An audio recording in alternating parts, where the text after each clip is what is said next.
Hello everyone, welcome back. Today we're going to be looking at this Feyachi tactical flashlight. Okay, so this is a 2000 lume rifle light. It's the FL26, so it's a budget light. It's $50.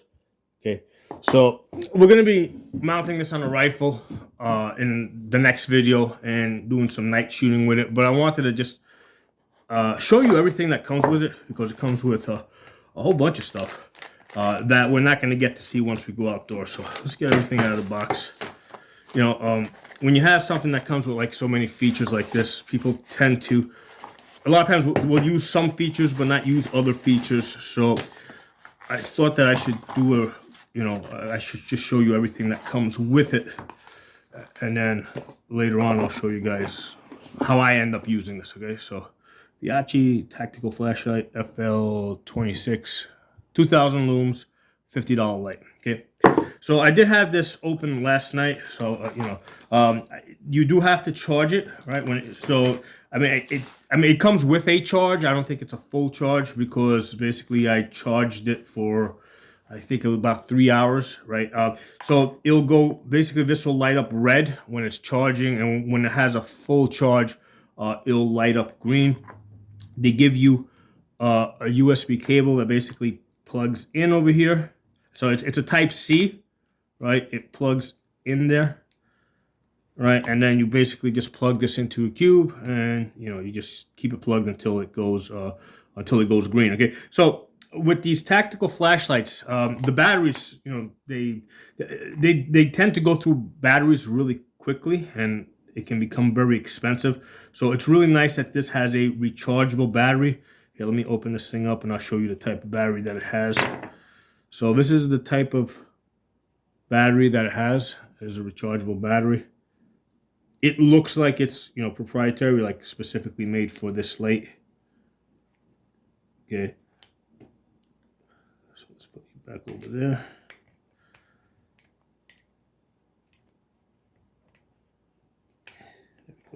So it does come with two end caps.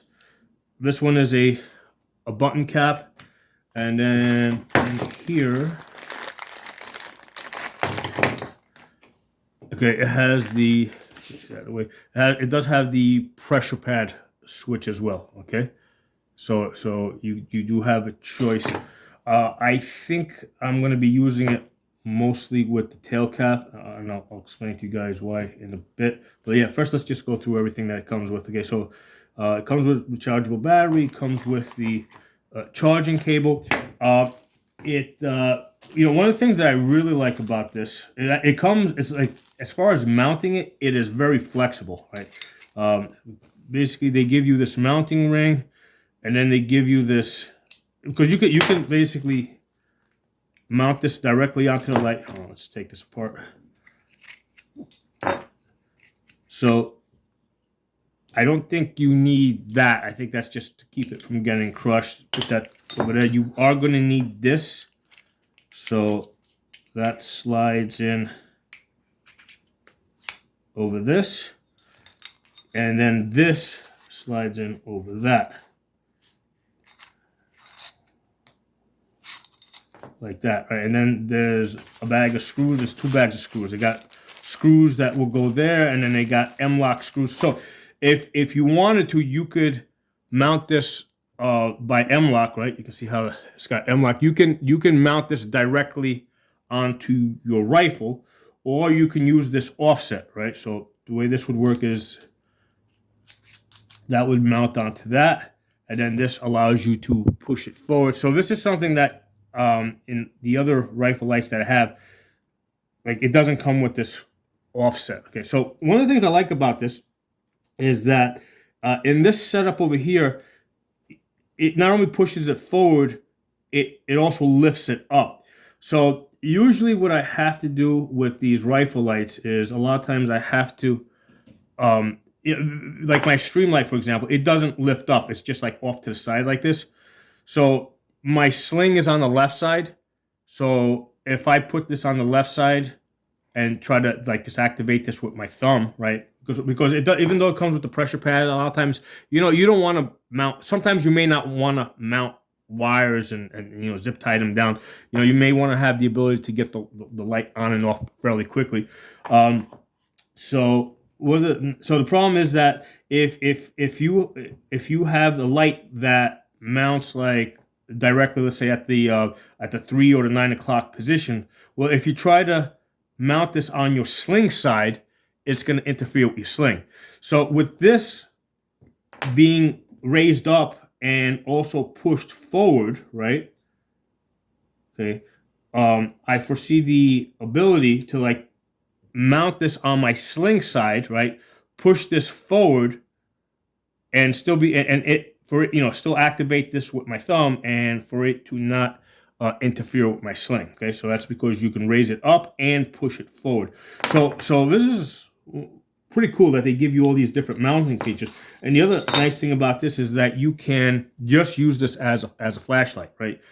You can completely remove the rifle mounting hardware and just use this as a flashlight. Okay.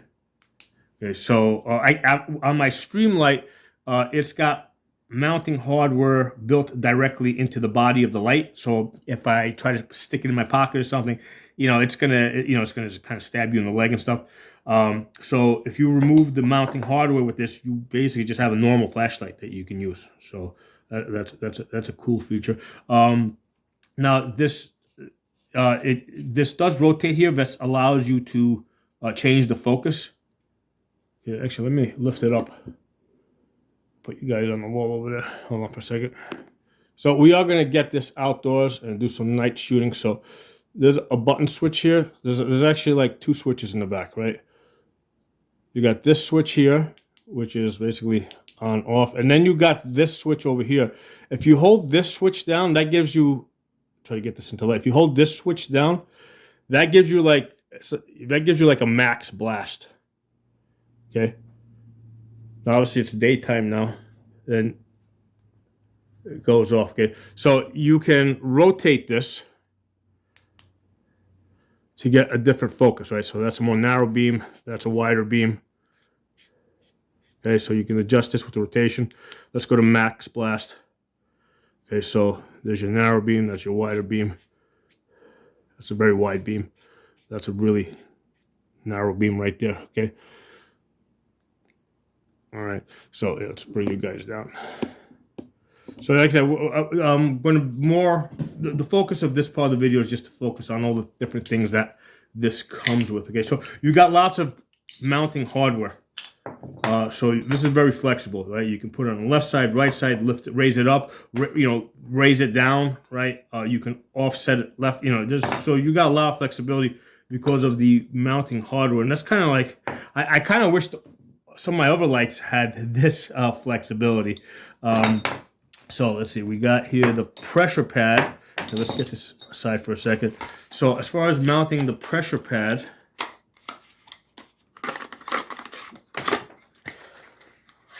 okay, so they give you, this is like if you, this allows you, because that's got like Picatinny there, right? So that allows you to mount the pressure pad onto the Picatinny that runs along the top side of your rail. So the way that works, you just drop this in like this.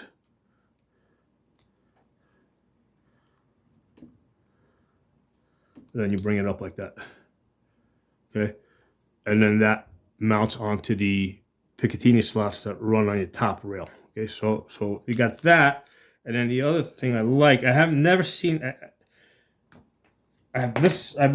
any of the other rifle lights. So this is actually an m-lok attachment, right? There's like m-lok screws here, right? Because they give you a whole bag of screws and m-lok screws and fasteners to work with. So with this, what you do is you separate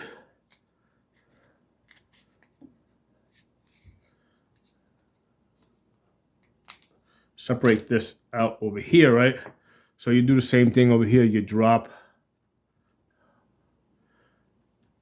that through like that, bring it up, put it through here.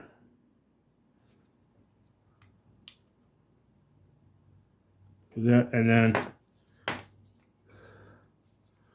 this part goes back over here like this. So now using these holes over here, right? You lift that up, put it there. You basically you can now attach this by m-lok, give it to the side, or wherever you got m-lok on your rail. So that I've not seen on any other lights that I have on Olight, on my Streamlight. So this is a unique feature.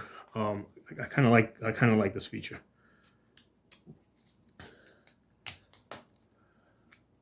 Let's get you out. So as far as the pressure pad itself, right? So you've got a main switch there, and then inside here I can feel like 3 buttons. Now, as far as I can tell, the 3 buttons, because you got one in this position, one in that position, one in that position. As far as I can tell, the 3 buttons do the same thing. It's just a matter of convenience, like where your fingers happen to land. Okay. All right. So let's see. Did we go through all the hardware? Oh, there's actually one more piece I saw somewhere. Oh, here it is. This one here. So they also give you this little piece of Velcro here so that you can like control your wires. Okay, so the wire does come in this coil over here. So I mean, if you don't like it in the coil form, you can just kind of stretch this out, and eventually you'll like see if you stretch it out. Eventually it'll take a set to whatever you want it at. So this is plenty long, right? They give you, a lot of times the cables on these pressure pads are really short. I mean, you got a lot of long cable here. Okay, this would be, if you were going to use this with the pressure pad, I would put this on like like a 16-inch rifle or an 18. I would put this on one of my longer rifles. Because if you try to put this like on a short barrel rifle, you're gonna end up, I think, with a lot of cable, and there's no way I can see the view shortening this cable up unless other than cutting it and splicing it. So I would basically you got a tool here, and the way I like to think of this is like you got a tool. All tools have their strengths, weaknesses. There's certain things that they favor. You want to use the tool in the way that's best for you. So if you're going to use this with the pressure pad, given that this has a very long cable, I would put this on a long barreled rifle, 16, 18, 20 inches. Okay, so if you're going to use it with the pressure pad. Okay, so I think we covered all the stuff that comes with it. Let me turn down the light a little bit. Bring this up over here. Let me pause the camera. I'm going to turn down the light a little bit. Hold on. All right, so I turned down the lights a little bit. Okay, this is the light. So now we're just working with the tail cap. So I'm going to be working with the center button, okay? Because like I showed you guys, you may not see it now as well because there's less light. But I'm going to, with the center button, it looks like it has 2 settings. All right, so that's the low setting. Turn it off. That's really the medium setting, right? So you got low setting, medium setting. Okay, now if you want to access the high setting, you got to hit this other switch that's here on the side, right? I showed you earlier, and you hold that down for like a second, and that gives you the high setting.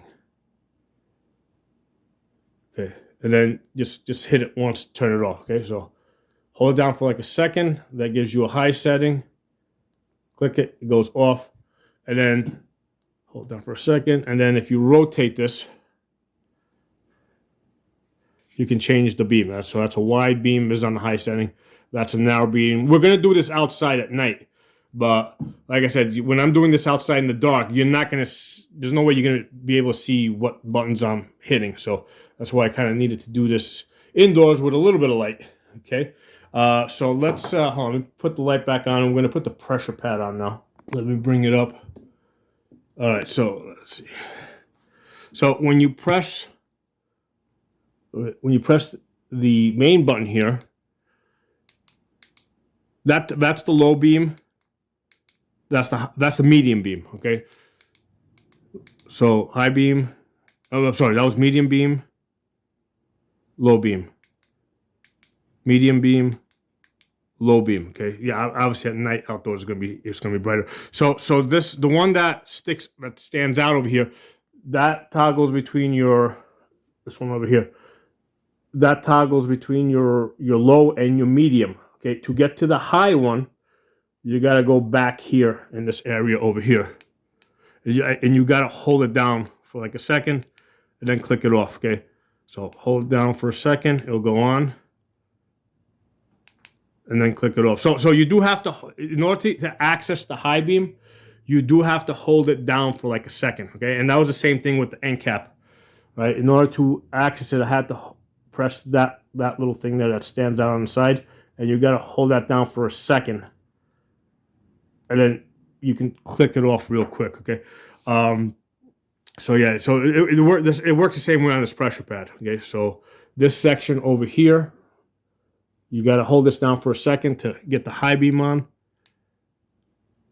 and then press it once and it'll get it off. Okay, so that's how this this works. Okay, so we're gonna test this at night. Okay, we're gonna see how far we can see, and you know, look forward to doing the next video on this and continuing the testing. But I felt like I needed to come indoors just to show you all the stuff that this comes with, because you know, once I mount this on the rifle, you know, I'm either gonna, you know, put the pressure pad one, or I'm gonna put the end cap one. It will be one or the other. It's not gonna be both. So that's why I felt that you just needed to see all this stuff over here before I mounted it. Okay, so talk to you all soon.